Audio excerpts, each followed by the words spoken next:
So দর্শক, জন্ম নিবন্ধন সংশোধনের জন্য আপনি এই যে ওয়েবসাইটটা দেখতে পাচ্ছেন এটাতে চলে আসবেন। আমি ডেসক্রিপশন বক্সে লিঙ্কও দিয়ে রাখবো, সেখানে ক্লিক করে আসতে পারবেন।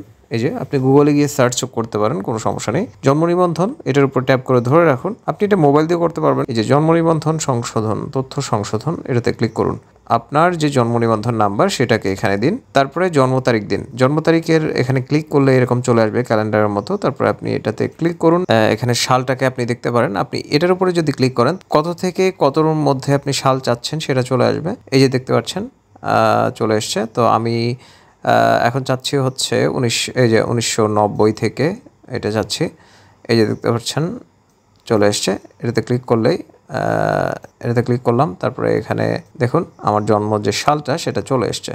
আমার জন্ম নিবন্ধন নাম্বারটা দিয়ে দিয়েছি এবং এখানে একটি ক্যাপচা রয়েছে দেখতে পাচ্ছেন। যে অক্ষর যেভাবে থাকবে আপনি সেভাবে দিবেন, উল্টাপাল্টা দিতে যাবেন না, তাহলে কিন্তু হবে না। মানে বড় হাতের অক্ষর, ছোট হাতের অক্ষর, সংখ্যা যেটা যেভাবে রয়েছে সেটা সেভাবে দিতে হবে, না দিলে হবে না। তো এটাতে যখন আমি ক্লিক করলাম অনুসন্ধানে, দেখতে পাচ্ছেন যে নিচে আমার ডিটেল শো করেছে, আমার নাম, পিতার নাম, মাতার নাম সব কিছু শো করেছে। তো আমি এবার যেটা করব, এই যে নির্বাচন করুন এটাতে ক্লিক করে দেব। হ্যাঁ, এটাতে ক্লিক করব। এবার একটু উপরে চলে যাব। আমার লোকেশন শো করেছে যে কোথা থেকে এটা সংশোধন করে নিতে হবে আমাকে। এই যে লোকেশন দেখতে পাচ্ছেন এবং নিচে একটি বিষয় লিখে দেওয়া রয়েছে দেখতে পাচ্ছেন যে সর্বোচ্চ 3 বার জন্ম নিবন্ধন সংশোধন করা যাবে। তো এখানে দেখুন নির্বাচন করতে বলা হচ্ছে যে আমি কোনটা সংশোধন করতে পারি। পিতার নাম, মাতার নাম, নিজের নাম, এখানে বেশ কিছু অপশন রয়েছে। তো আমি পিতার নামকে লিখে দিলাম।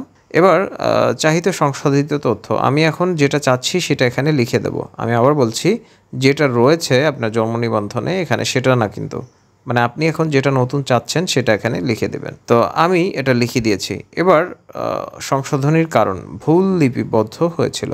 এবার যদি আমি চাই যে মাল্টিপল কারেকশন করব, মানে আমার জন্ম নিবন্ধনে একের অধিক ভুল রয়েছে, তো আমি আরও তথ্য সংযোজন করুন এটাতে ক্লিক করব এবং একইভাবে আমি আবার ধরুন আমার মাতার নামের যে ইংরেজি বানানটা সেটা ভুল হয়েছে, আমি দিয়ে দিলাম। হ্যাঁ, এখানে ইংরেজি বানান, আবার আমি আমার মাতার নামের ইংরেজি বানানটা এখানে লিখে দেব একইভাবে। ধরুন আমি একটা লিখে দিয়েছি, এবার একই ভুল লিপিবদ্ধ হয়েছিল। তো এভাবে আমি সংশোধন করতে পারি। তো আমি চাচ্ছি না এটা করতে, যে ডিলিট অপশন এটাতে ক্লিক করে দেব। এবার আমি যদি চাই জন্মস্থানের তথ্যকে সংশোধন করব, এটাতে ক্লিক করব, মানে টিকমার্ক দিতে হবে।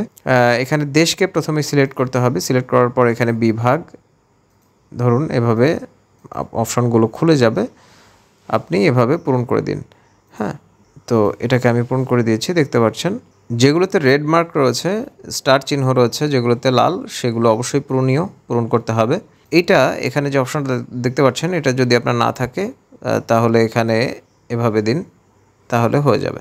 এখন আপনি যদি চান যে এটা করবেন করতে পারেন, আর যদি না চান তাহলে আনমার্ক করুন। একইভাবে স্থায়ী ঠিকানা, তারপরে হচ্ছে বর্তমান ঠিকানা, আপনি যেটা সংশোধন করতে চাবেন সেটা আপনি এখান থেকে করতে পারবেন, কোনো সমস্যা নেই। তো আমি এটা আনমার্ক রাখছি, আমি করব না। এই যে সংযোজন, এটাতে ক্লিক করে আপনার ডকুমেন্টগুলোকে আপলোড করে দিতে হবে। এখানে একটি গুরুত্বপূর্ণ বিষয় হচ্ছে যে ডকুমেন্টগুলো যদি মানে তাদের কাছে কনভিন্সিং মনে না হয়, হ্যাঁ, তারা যদি এটাতে কনভিন্স না হয়, হ্যাঁ, তাহলে কিন্তু সংশোধনটা বাতিল হবে, আপনার সংশোধনীটা হবে না। আপনাকে যেটা করতে হবে, সঠিক তথ্য এখানে আপলোড করে দিতে হবে। একাডেমিক সার্টিফিকেট, আপনার পাসপোর্ট যদি থাকে, অথবা জাতীয় পরিচয়পত্র, মানে যেটা আপনার জন্য যায়, আপনি যেটা সংশোধন করতে চাচ্ছেন সেই অনুযায়ী আপনাকে ডকুমেন্ট দিতে হবে। এখানে যে শুধুমাত্র একটি ডকুমেন্টই আপলোড করে দিতে হবে বিষয়টা তা না, আপনি মাল্টিপল মানে ডকুমেন্ট এখানে আপলোড করতে পারেন। আপনার অ্যাপ্লিকেশনটা যত স্ট্রং হবে আপনি তত দ্রুত এটা সংশোধন হয়ে যাবে। তো সংযোজন, আমি এটাতে ক্লিক করছি। তো আমি আমার একাডেমিক সার্টিফিকেটটা এখান থেকে আপলোড করে দিলাম। ওপেন, এটাতে ক্লিক করব এবং এখানে একটি বিষয় লিখে দেওয়া রয়েছে যে ফরম্যাটগুলো আসলে কি কি। আপনি যে ডকুমেন্টটা আপলোড করবেন সেটা যেন পিডিএফ টিডিএফ না হয়। এখানে এই যে জেপিজি, জেপিইজি আর হচ্ছে পিএনজি, এই 3 ফরম্যাটের ফাইল এখানে আপলোড করা যাবে। আর এইটা দেখতে পাচ্ছেন যে 2 মেগাবাইটের বেশি যেন না হয়। প্রতিটি ফাইলের জন্য সর্বোচ্চ ফাইল সাইজ 2 মেগাবাইট। আপনি যদি প্রবলেম ফেস করেন যে আপনার ফোনের ছবি তুললে 4-5 মেগাবাইট যদি হয়ে যায়, তাহলে কিভাবে এটাকে কমাতে হবে এটার উপর আমার ভিডিও রয়েছে, ডেসক্রিপশন বক্সটা চেক করবেন, সেখানে আমি রেখে দেব। তো এখানে সিলেক্ট করতে হবে হচ্ছে আপনি এখানে কি আপলোড করেছেন সেটা। তো দেখতে পাচ্ছেন যে আমি এটাকে সিলেক্ট করে দিয়েছি। এবার এই যে স্টার্ট যে অপশনটা দেখতে পাচ্ছেন, এটাতে ক্লিক করে দেবেন। এটাতে ক্লিক করলে এটা আপলোড হয়ে যাবে। তো যদি আরও চান আপলোড করবেন, এটাতে ক্লিক করে একইভাবে আপনার যে ডকুমেন্টগুলো সেগুলোকে আপলোড করে দিন। এবার একটু নিচে আসবো। যদি আপনি নিজে আবেদন করেন তাহলে এটাতে ক্লিক করবেন। যদি মাতা হয়, অ্যাজ এ গার্ডিয়ান আপনি আবেদন করছেন তাহলে এটাতে দিন। যদি পিতা হয় তাহলে এটাতে দিন। যদি পিতামহ হয়, পিতামহী, মাতামহী আপনি যেই হন না কেন সেটাকে সিলেক্ট করে দিন। আর যদি আইনানুগ অভিভাবক হন তাহলে সেক্ষেত্রে এটাতে ক্লিক করুন। তারপরে তার জন্ম নিবন্ধন নাম্বার, তার জন্ম তারিখ, তার জাতীয় পরিচয়পত্রের নাম্বার, এটা অপশনাল, চাইলে দেবেন, না চাইলে দরকার নেই। আবেদনকারীর নাম অবশ্যই দিতে হবে, ইমেইল নাম্বার যদি থাকে দিবেন, আর ফোন নাম্বারটা অবশ্যই দিতে হবে। তো এইখানে আমি নিজকে সিলেক্ট করে দিচ্ছি। তো আমার নাম এসছে, এখানে ইমেইল নাম্বার আমি দিতে পারি। তারপরে ফোন নাম্বারটা অটোমেটিক চলে আসবে। আপনি যখন নামটা সিলেক্ট করবেন তখন অটোমেটিক চলে আসবে সব কিছু সহ, ওটা নিয়ে আপনাকে চিন্তা করতে হবে না। এই যে ওটিপি পাঠান, এটাতে ক্লিক করে দেবেন। এটাতে ক্লিক করার পরে একটি ওটিপি আপনার সেই নাম্বারে যাবে যেটা ওখানে দেওয়া রয়েছে। তারপরে 10 মিনিটের মধ্যে আপনি ওটিপিটা ওখানে বসিয়ে সাবমিটে ক্লিক করবেন। আমি আবার বলছি, টাইমটা হচ্ছে 10 মিনিট।